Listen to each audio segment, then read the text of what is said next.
जी business की इस खास पेशकश में एक बार फिर से आप सबका स्वागत है। हम मना रहे हैं वेल्थ क्रिएशन वीक और इस हफ्ते हम आपको मिलवा रहे हैं बाजार के उन जाने माने दिग्गजों से जिन्होंने अपने लिए और अपने निवेशकों के लिए ढेर सारी वेल्थ बनाई है पिछले कई दशकों में। उनके अनुभव से हम आपको ये बताने की कोशिश करेंगे कि किस तरह से आप भी उनसे सीख कर इस बाजार में कुछ अच्छा निवेश कर सकते हैं, बड़ी वेल्थ बना सकते हैं। दरअसल मार्च ये महीना ऐसा है जब आज से ठीक 4 साल पहले लोगों को ये लगा कि बस अब तो दुनिया ख़त्म होने वाली है। निफ्टी 7,500 का हो गया, सब तरफ बाजार में माहौल ख़राब और लोग कहते हैं ये तो पनौती वाला दिन था, ज़िंदगी में कभी फिर से ऐसा दिन देखना न मिले। सब चाहते हैं ना देखने को मिले, लेकिन अगर आ जाए तो क्या? अगर बाजार में मंदी आ जाए तो क्या? किस तरह से उस समय आपको अपने निवेश की प्लानिंग करनी है ताकि आप अच्छे समय में उसका फ़ायदा उठा सकें। बस इसी पर आज मेरे साथ बाजार के एक बेहद ख़ास मेहमान कार्यक्रम में हो रहे हैं शामिल। सुनील सिंघानिया साहब एबेकस एसेट मैनेजर्स के फाउंडर हैं और देश भर में एआईएफ यानी कि अल्टरनेट इन्वेस्टमेंट फंड चलाने वाले सबसे बड़े फंड मैनेजरों में से एक हैं और उनका लंबा गहरा अनुभव फंड मैनेजमेंट का रहा है। और आज हम उन्हीं से ये जानने समझने की कोशिश करेंगे कि इस तरह के माहौल में वेल्थ क्रिएशन के क्या मंत्र हो सकते हैं। सुनील जी, बहुत बहुत स्वागत है आपका, धन्यवाद हमें समय देने के लिए। सबसे पहले थोड़ा फ्लैशबैक में आपकी ये अच्छी या बुरी जैसी भी हो उन यादों को तरफ ले जाना चाहता हूँ। 2020 से 2024 की यात्रा जो बाज़ार की रही है, इकोनॉमी की रही है, आपकी हम सब की रही है। शायद 2019 में सोचा नहीं था कि 2020 देखना पड़ेगा और 2020 में ये शायद नहीं सोचा कि 2024 ऐसा होगा। क्या कुछ देखा, क्या कुछ सीखा आपने?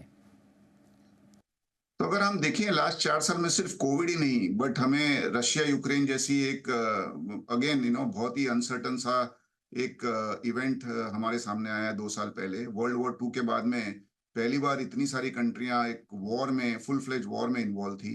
उसके बाद में लास्ट ईयर 1 साल पहले क्रेडिट स्विस जैसी बहुत ही दिग्गज स्विट्जरलैंड की सेंचुरी ओल्ड बैंक ने डिफॉल्ट कर दिया। तो आई थिंक उसको देखते हुए India has done very very well. हम आज भी 7% ग्रो कर रहे हैं और जिस जो भी निवेशक थोड़ा सा भी पॉजिटिव रहा उसका बहुत ही अच्छा एक बोलते हैं ना रिटर्न और वेल्थ बनी है। तो I think in a growing economy जो मैटर करता है वो लंबे समय तक आप बने रहिए, सिर्फ वही मैटर करता है। हुँ, बिल्कुल। तो पिछले 4 साल में कई सारी मुसीबतें आई, लेकिन उसके बावजूद हमारे और दुनिया भर के बाज़ार लाइफ हाई पर है। इससे कई सारे संकेत मिलते हैं, लेकिन इसमें पिछले 4 सालों में भारत के लिए एक बड़ी चीज़ बदली है और वो है कई सारे नए निवेशक। सुनील जी, आपने खुद ने देखा है, आप तो इतने सालों से म्यूचुअल फंड हैंडल करते आए हैं, इतनी बढ़िया कमाई करके दी, लेकिन फिर भी उतने इन्वेस्टर्स नहीं आते थे जो कोविड के बाद भारतीय बाज़ारों में आए। ये बताएँ कि पुराने और इस तरह के नए निवेशकों की सोच में क्या फ़र्क है? और वेल्थ क्रिएशन के लिहाज से किस तरह की अप्रोच रखनी चाहिए इन नए निवेशकों को? पहले तो आई थिंक सब निवेशक को मैं बोलता हूँ ना बहुत ही बधाई हो कि पहली बार इंडिया की ग्रोथ में भारतीय निवेशक ने भी एक अच्छा एक बोलते हैं ना पार्टिसिपेट किया है और उनका भी पैसा बना है। दूसरा आई थिंक धन्यवाद आप जैसे न्यूज़ चैनल को भी देना चाहिए क्योंकि आपने जो एक डिसिप्लिन फैलाया है और जो अवेयरनेस फैलाई है about investing for long term, उसके बिना गांव-गांव में और घर-घर में ये जा भी नहीं सकता था। तीसरा आई थिंक म्यूचुअल फंड्स को भी बहुत ही कॉन्ग्रेचुलेट करना चाहिए। म्यूचुअल फंड्स के परफॉर्मेंस बहुत ही बेहतर रहे हैं, बहुत ही कंसिस्टेंट रहे हैं। लास्ट 20-20, 25-25, 30-30 साल में काफ़ी फंड्स हैं जिन्होंने 15%, 20% कैगर रिटर्न दिया है और वो साल भर साल वो रिटर्न आने से एक कॉन्फिडेंस बहुत ही अच्छा बिल्टअप हो गया है। So this whole concept of SIP I think ये बहुत ही एक सुपर्ब कांसेप्ट है और श्रेय रेगुलेटर को, मीडिया को, फंड्स को और निवेशक खुद को भी जाना चाहिए जिन्होंने ये किया है। एक सबसे अच्छी चीज़ क्या है ना अनिल जी, आजकल अगर बाज़ार कभी खराब होता भी है ना नियर टर्म, तो लोग हिलते नहीं हैं। उनको ये समझ में आ गया है कि एक मार्केट है ना कार्डियोग्राम के जैसे, ये ऊपर-नीचे होगा, बट अल्टीमेटली इसकी जो है जो ट्रेंड है ना वो ऊपर की तरफ ही होता है इन अ ग्रोइंग इकोनॉमी और वो बने रहते हैं। दूसरा एक जो रिटर्न एक्सपेक्टेशंस है, वो भी रीज़नेबल 15-18% में भी निवेशक खुश हैं। पहले क्या होता था इक्विटी में आना है तो मुझे 100% साल का कमाना है, भले मेरे फिक्स्ड डिपॉजिट मेरे को 5% दे। आई थिंक वो जो एक समझ है ना वो भी एक क्लैरिफाई हो गई है तो it's a combination of a lot of things, regulators, media, funds doing very well, investors becoming more matured, return expectations becoming more reasonable. और अगर भारत को अगर 3.5-4 ट्रिलियन से अगर 20 ट्रिलियन पे जाना है, तो हर निवेशक का पैसा जरूर बनेगा, बस बने रहिए। बिल्कुल ठीक बात है। तो भारत की स्टोरी में भरोसा करके बने रहने से ही पैसा बनेगा। और आपने इंटरेस्टिंग बात कही भी कि इन्वेस्टर्स काफ़ी मैच्योर है। वैसे तो हैं, इसमें कोई डाउट नहीं। और आजकल हर एक गिरावट पर इन्वेस्टर्स पूछते यही हैं, और पैसा लगाऊं बजाय इसके कि पैसा निकाल लूं। पहली बार थोड़ा बहुत साइजेबल करेक्शन देखा, लेकिन बात ये भी है कि अब तक कोई बड़ा करेक्शन इन्होंने देखा नहीं है, राइट? अगर कभी कोई बड़ा करेक्शन आए तो क्या अप्रोच इन इन्वेस्टर्स की होनी चाहिए? अनिल जी, इन्होंने ऐसा नहीं है कि बड़ा करेक्शन देखा नहीं है, आप ये कह सकते हो कि लंबे समय तक करेक्शन नहीं देखा है। तो जैसे कोविड में बहुत ही बड़ा करेक्शन आया था, रशिया यूक्रेन का जब भी हुआ इशू, तभी भी अच्छा खासा 15-20% का करेक्शन आया था। क्रेडिट स्विस जब हुआ लास्ट ईयर, उसके पहले ऑब्वियसली एक बड़े कॉर्पोरेट का भी थोड़ा इशू हुआ था, तभी निफ्टी 15-17% गिरा था। ब्रॉडर मार्केट 20-25% तभी भी गिरे थे। बट हाँ, ये जरूर कह सकते हो कि वो करेक्शन ज्यादा लंबे समय तक चला नहीं। अभी भी जो मिड और स्मॉल कैप में करेक्शन हुआ, आई थिंक वो काफी शेयर 20-25-30% भी गिरे थे। लेकिन वो भी 15-20 दिन में आई थिंक करेक्शन मोटा मोटी संभल गया। और ये महीने एक परसेप्शन है कि मिड एंड स्मॉल कैप ज्यादा गिरे हैं, लेकिन अगर आप देखोगे तो इंडेक्स 2-3% ही गिरा हुआ है मिड और स्मॉल कैप का ये महीने भी। लेकिन एक उससे ये भी बहुत क्लियर हो रहा है कि करेक्शन जो आए थे, वो नॉन फंडामेंटल रीजन से आए थे। Fundamentally Indian economy, Indian markets बहुत ही स्ट्रांग है। पूरी दुनिया जब 2022 और 23 में ये डिस्कस कर रही थी कि हम रिसेशन में जाएंगे कि 0% ग्रोथ होगा, इंडिया में डिस्कशन हो रहा था कि हम 6% ग्रो करेंगे कि 7%, and we ended up growing at 7% plus. Corporate profit 17-18% पे ग्रो हो रहे हैं। निफ्टी का पी कम से कम FY26 के बेसिस पे 17 टाइम है, और इलेक्शंस हैं सर पर। बट ये जनरल माना जाता है कि थर्ड टर्म भी कंटिन्यू होगा रूलिंग पार्टी का। तो this would make India, Bharat, एक ऐसा डेमोक्रेसी होगा जिसमें same leadership is there for 15 years, जिससे थोड़े जो बोलते हैं ना जो स्टेप्स हैं, प्रोसेसेस है, उसमें कंसिस्टेंसी आएगी। और अब तो दुनिया भी थोड़ी सी बेहतर होने लगी है, वहां पे भी इन्फ्लेशन और इंटरेस्ट रेट थोड़ा पीक आउट हो गए हैं और वहां से नीचे ही आएंगे। तो आई थिंक ये सबको देखते हुए फंडामेंटल भी स्ट्रांग है। इसके वजह से बाजार में जब भी करेक्शन आता है, there are more investors waiting to invest than not. आपने भी कहा कि बाजार नीचे गिरता है तो लोग पूछते हैं हम अभी डालें कि नहीं। तो बहुत क्लियर है, I think fundamentals are strong, और more people are waiting to invest then exit. और उसको देखते हुए करेक्शंस आएंगे, लेकिन वो स्विफ्ट होंगे और शॉर्ट होंगे।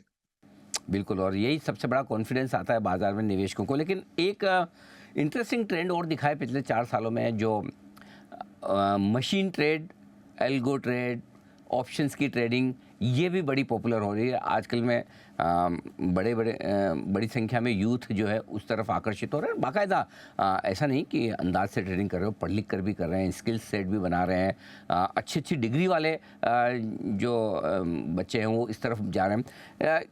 कई बार लोग ट्रेडिंग को वेल्थ क्रिएशन में क्या का सब्स्टिट्यूट समझ लेते हैं। जो लोग ट्रेड कर रहे हैं वो क्या देखें, किस तरह से वो अपनी वेल्थ बनाएं, और जो लोग ट्रेडिंग को ही वेल्थ क्रिएशन या इन्वेस्टिंग समझ रहे हैं उनके लिए क्या कहना है आपका? देखो, बाजार में हर सेगमेंट के इन्वेस्टर्स और ट्रेडर्स की जगह है। आप ये नहीं कह सकते हो कि खाली इन्वेस्टर ही बाजार में होने चाहिए, ट्रेडर्स भी चाहिए। उससे लिक्विडिटी भी आती है, डेप्थ भी आता है। जो नए लोग आ रहे हैं वो कोई ना कोई वजह से इन्वॉल्व भी हो रहे हैं ना ये इसमें। तो आई थिंक वो चालू करेंगे ऑप्शन से, मे बी ट्रेडिंग से। Over a period of time उनको समझ में आएगा कि ट्रेडिंग से आप इनकम क्रिएट कीजिए, बट वो इनकम से फिर आप इन्वेस्ट करके वेल्थ क्रिएट कीजिए। I think there are lot of investors, Rakesh भैया इज अ ग्रेट एग्जाम्पल, जो ट्रेडिंग भी करते थे और इन्वेस्टमेंट भी करते थे। आई थिंक खाली चैलेंज ये है कि जो यंग लोग हैं उनको ये समझना चाहिए कि आप अगर ओवर ट्रेडिंग कर लिए, या आपके हैसियत से ज्यादा आपने अगर ट्रेडिंग कर ली, या आपको लगा कि मैं सिर्फ ट्रेडिंग करके ही है ना करोड़पति और बिलियनर बन जाऊंगा, वो वैसा बहुत ही रेयर है। होंगे उसमें भी 2-4 लोग जो कर पाएंगे, लेकिन बहुत ही रेयर है। तो I think long term wealth creation के लिए तो आपको इन्वेस्टमेंट करना बहुत ही जरूरी है। मैं आपको सिंपल एक क्वेश्चन पूछता हूँ। मैं अगर आपको पूछूं कि कितने बिलियनर है जो बिलियनर बने इन्वेस्ट करके, आप मुझे 10, 15, 20, 25, 50 नाम दे दोगे। अगर मैं आपको पूछूं कितने बिलियनर है जो ट्रेडिंग करके बिलियनर बने, तो आपको सोचना पड़ेगा कि मैं एक भी नाम सोचूं ऐसा जो ट्रेडिंग करके बिलियनर बन गए। तो I think both are necessary, but एक लिमिट हर ट्रेडर को ये समझनी चाहिए कि मैं कितना दाव पे लगा रहा हूँ। ऐसा नहीं हो कि मैं बैंकरप्टी हो जाऊं। एसेट एलोकेशन की कितनी इम्पोर्टेंस है वेल्थ क्रिएशन में, और क्या वाकई में ये ज़रूरी है कि अगर आपको बड़ी वेल्थ बनानी है तो ज़्यादा से ज़्यादा आपका पैसा इक्विटी में हो? तो अनिल जी, बहुत सिंपल है। इन अ ग्रोइंग इकोनॉमी, अगर आपने फिक्स डिपॉजिट में सपोज स्टेट बैंक को पैसा दे दिया 7% पे, अब स्टेट बैंक को क्या करेगा पैसे का? वो किसी कॉर्पोरेट को 10% या 11% में ब्याज पे देगा। अभी वो कॉर्पोरेट को पैसा वापस करने के लिए 10-11% से ज्यादा कमाना पड़ेगा, मे बी 14-15% कमाना पड़ेगा। I think equity is investing in that corporate rather than the bank. तो अगर ग्रोइंग इकोनॉमी में अगर आपको फिक्स डिपॉजिट में 6-7% रिटर्न बनता है, तो आपका इक्विटी में बहुत लॉजिकल है कि आपको लंबे समय तक है ना 13-14-15% बनेगा। और टैक्स रेट भी कम है, तो पोस्ट टैक्स बेसिस पे ऑलमोस्ट 2 से 3 गुना आपका हर साल बनता है। और अगर उसको आप कंपाउंड करो, अगर आपका 15% से ग्रोथ होता है तो आपका 5 साल में पैसा डबल होता है। और अगर आपका 5% में अगर कंपाउंड होता है तो आपको 14 साल लगते हैं डबल होने को। और वो क्लियर दिखता है। मैं एक फंड मैनेज करता था, रिलायंस ग्रोथ फंड, जो अभी भी बहुत अच्छा कर रहा है। अभी वो निप्पॉन ग्रोथ फंड हो गया है। वो फंड 30 साल में 300 गुना हो गया। मानी simple interest is 3% every day and simple interest is 10x every year. 30 साल में 300 गुना, मानी हर साल 10 गुना हो गया ऑन सिंपल इंटरेस्ट बेसिस। तो I think that is only possible if you invest in equity. आपका फिक्स डिपॉजिट में 30 साल में 300 गुना नहीं हो सकता पैसा। अच्छा, एक समस्या और है, और वो ये कि लाइफ टाइम हाइपर मार्केट है। लोगों को पहले लगता था कि स्टेट इलेक्शन के बाद करेक्शन आएगा, फिर स्टेट इलेक्शन ऐसे आए कि लोगों ने तो यूनियन इलेक्शन को भी डिस्काउंट करना शुरू कर दिया। मिस करके पैसा लगाना चाहते हैं, लेकिन तेज़ी बहुत हो गई, या फिर जितना लगाना चाहिए था उतना लगा नहीं पाए। अब उन इन्वेस्टर्स के लिए क्या राय है आपकी जो पैसा लेके बैठे हैं और इंतज़ार कर रहे हैं? देखो, पोइट्री थी, they also serve who wait and watch. अगर आप वेट एंड वॉच करोगे ना, तो आप वेट एंड वॉच ही करते रहोगे। बिकॉज कौन सा लेवल अच्छा है, कौन सा लेवल नहीं अच्छा है, नहीं समझ में आता है। बट अगर आपका व्यू 4-5 साल का है तो पैसा जरूर बनेगा। आपने कहा कि बाजार ऑल टाइम हाई पे है। अपनी इकोनॉमी भी तो ऑल टाइम हाई पे है ना, जीडीपी भी ऑल टाइम हाई पे है। आपकी, मेरी और इंडिया में ऑलमोस्ट 99% लोगों की वेल्थ भी तो ऑल टाइम हाई पे है, इनकम भी तो ऑल टाइम हाई पे है। अगर हमारी इनकम हर साल बढ़ रही है, हमारी वेल्थ हर साल बढ़ रही है, तो बहुत ही लॉजिकल है कि बाजार भी हर हर रोज ऑल टाइम हाई पे होगा। अभी जो क्वेश्चन आया कि आगे कैसे होगा, देखो, अगर आपका ये मानना है कि अगर 77 साल में हमको $3.7 ट्रिलियन की इकोनॉमी तक पहुंचे हैं, और ये 3.7 7 साल में या 8 साल में भी डबल होती है, तो जितनी wealth Anil ji last 77 years में क्रिएट हुई है ना, उतनी वेल्थ अगले 8 साल में क्रिएट होने वाली। तो आपने कहाँ मिस किया? अभी तक तो कुछ मिस ही नहीं किया है। और हर चीज में यही है। आप इंफ्रास्ट्रक्चर स्पेंडिंग देखिए, अगले 5 साल में 65 लाख करोड़ की इंफ्रास्ट्रक्चर स्पेंडिंग होगी। लास्ट 77 ईयर्स में कुल मिला के 40 लाख करोड़ की इंफ्रास्ट्रक्चर स्पेंडिंग हुई है। अगले 5 साल में उससे 65 लाख करोड़ की इंफ्रास्ट्रक्चर स्पेंडिंग होनी है। तो I think we are blessed that we are working in this kind of an era, जहां पे इंडिया क्लियरली डेवलपिंग वर्ल्ड से डेवलप्ड वर्ल्ड की तरफ जा रहा है। तो अभी भी देर नहीं है। अगर आपका 5-6 साल 7 साल का व्यू है, आपका जरूर वेल्थ क्रिएट होगी। आप बस लंबे समय तक इन्वेस्ट करिए और रीजनेबल एक्सपेक्टेशन रखिए। और ये नहीं कि चुनाव से पहले या चुनाव के बाद ये हो जाएगा, वो हो जाएगा तब, क्योंकि अभी बहुत लोगों के मन में ये भी रहता है कि इतनी बड़ी इवेंट है, भले ही सबको लग रहा है कि रूलिंग पार्टी वापस आएगी, लेकिन इंतज़ार कर लूँ तो क्या? हो सकता है इलेक्शन के बाद 5-7% बाजार गिरे भी, लेकिन वो भी तो हो सकता है इलेक्शन तक ये 5-7% बढ़ के 5-7% गिरे, तो फिर क्या फायदा आपका? तो आई थिंक ये किसी को पता नहीं है कि 1 महीने में क्या होने वाला है, 2 महीने में क्या होने वाला है। बाजार जब गिरता है ना, तभी लोगों को लगता है और गिरेगा। बाजार जब बढ़ता है तब लगता है और बढ़ेगा। आई थिंक ये तो नियम है। और ये बहुत ही मानी सेंचुरी से ये देखते आ रहे हैं।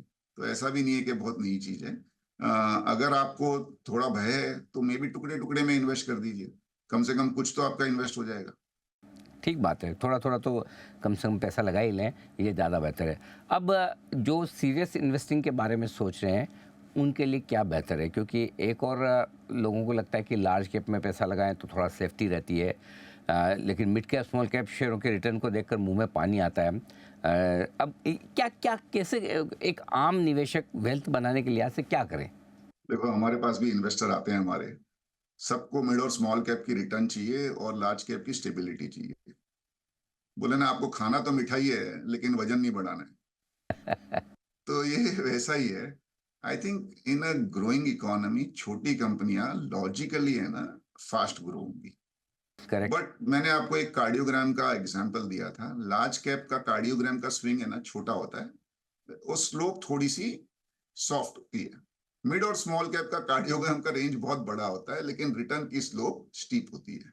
तो अभी आपके ऊपर है, आपका हार्ट कितना स्विंग ले सकता है, वो स्विंग के हिसाब से आप इन्वेस्ट करिए। अगर आपका हार्ट ज्यादा स्विंग नहीं ले सकता है तो आप बड़े कंपनियों में इन्वेस्ट करिए। हो सकता है रिटर्न थोड़ा कम हो, लेकिन आपको स्टेबिलिटी ज्यादा होगी, आपकी हार्ट बीट थोड़ी नॉर्मल रहेगी। अगर आप में है गुर्दा कि मैं नहीं, मैं स्विंग मैनेज कर सकता हूँ, तो मेरे हिसाब से मिड और स्मॉल कैप में अभी भी रूम है। वो आपको 3 4 5% साल बे साल लार्ज कैप से ज्यादा दे सकते हैं। टाइम टू टाइम ये होता ही है। लास्ट ईयर लार्ज और मिड और स्मॉल कैप ने बहुत अच्छा रिटर्न दिया। आई थिंक ये थोड़ा सा लॉजिकल था कि large cap will sort of pick up pace, जो हुआ। लेकिन 15 दिन में ही 500 स्टॉक 25% से लेके 40% गिर गए। तो जो फ्रॉड था वो 15 दिन में ही काफी हद तक सफाई हो गई उसकी। तो आई थिंक ये है ना, मार्केट जैसा मैंने आपको कहा, ये बहुत ही स्विफ्ट हो गया है और ट्रेंड जो है ना बहुत जल्दी जल्दी चेंज हो रहे हैं।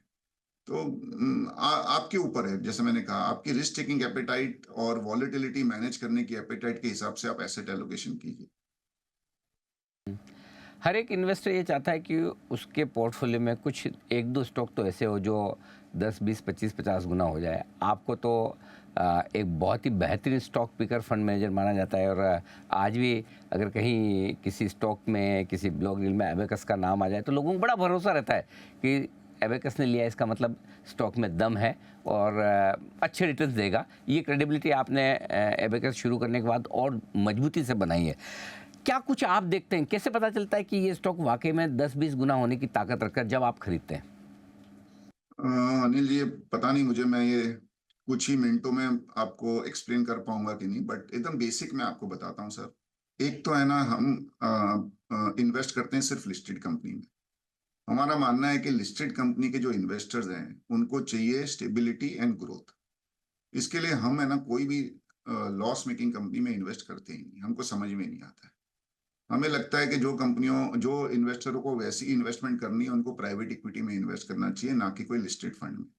दूसरा, हम देखते हैं कि कंपनी, देखो, हम जब भी कंपनी में इन्वेस्ट कर रहे हैं तो हम उनमें पार्टनर बन रहे हैं। हम उसी कंपनी में पार्टनर बनना चाहेंगे जिसमें हमें लगता है कि 5 साल 4 साल के व्यू से वो प्रॉफिट डबल कर सकता है। और तीसरी बहुत ही इंपॉर्टेंट चीज है ना, market price is equal to EPS into P. बहुत सिंपल है, market price is equal to EPS into P. EPS is earning capability, P is the perception. तो जहां पे प्रॉफिट और परसेप्शन दोनों इंप्रूव हो सकता है, वहां पे आप थोड़ा सा एक्स्ट्रा अल्फा क्रिएट कर सकते हो। तो कोशिश यही रहती है कि खुद रिसर्च करो, खुद ऐसी कंपनियां निकालो जिसमें है ना अवेयरनेस नहीं है बट फंडामेंटल बहुत स्ट्रांग है। जाओ कंपनियों से मिलो, फैक्ट्रियां देखो। ऑफिस में बन के पैसा नहीं बनता है सर, वो फिर ट्रेडिंग ही करना पड़ेगा आपको। और फिर बाकी तो थोड़ा लक फैक्टर भी काम आता है, थोड़ी दुआएं भी काम आती है। और आई थिंक थोड़ा समय दो, पेड़ लगाओ, उसमें पानी डालो रोज, अपने आप फल लगेंगे सर। बिल्कुल, और रिलायंस म्यूचुअल फंड के ज़माने से लाखों करोड़ों इन्वेस्टर्स की दुआएं आपके साथ में है, तब से लेकर अब तक आप ज़बरदस्त वेल्थ बनाने का काम कर रहे हैं। और अच्छी बात यह है कि भारतीय शेयर बाज़ारों का जब सबसे सुनहरा दौर चल रहा है, तब आप लगातार अपने निवेशकों के लिए बड़ी वेल्थ बना रहे हैं। सुनील जी, बहुत बहुत धन्यवाद आपका, आपने समय दिया। और इतने सालों की आपकी जो ये निवेश की यात्रा रही है, जिसमें आपने अपने निवेशकों के लिए इतनी बड़ी वेल्थ बनाकर जो दी है, उसके कुछ गुरु मंत्र हमारे दर्शकों को और हमें समझाएं। Thank you so much sir. नहीं अनिल जी, हमने तो बहुत ही कुछ ही निवेशकों तक हम पहुंचे हैं, लेकिन आपने जो काम किया है, करोड़ों निवेशकों को जो बाजार में एक अवेयरनेस क्रिएट करके और जोड़ के, आई think that is worth a salute sir, heads of. Thank you so much sir. और आपका ये मोटिवेशन बिल्कुल हमारे और हमारे दर्शकों के बहुत काम आएगा। सुनील जी, बहुत बहुत धन्यवाद आपका आज समय देने के लिए। इस खास शो में इतना ही, मुझे दीजिए इजाज़त, बने रहिए हमारे साथ जी बिजनेस पर। नमस्कार।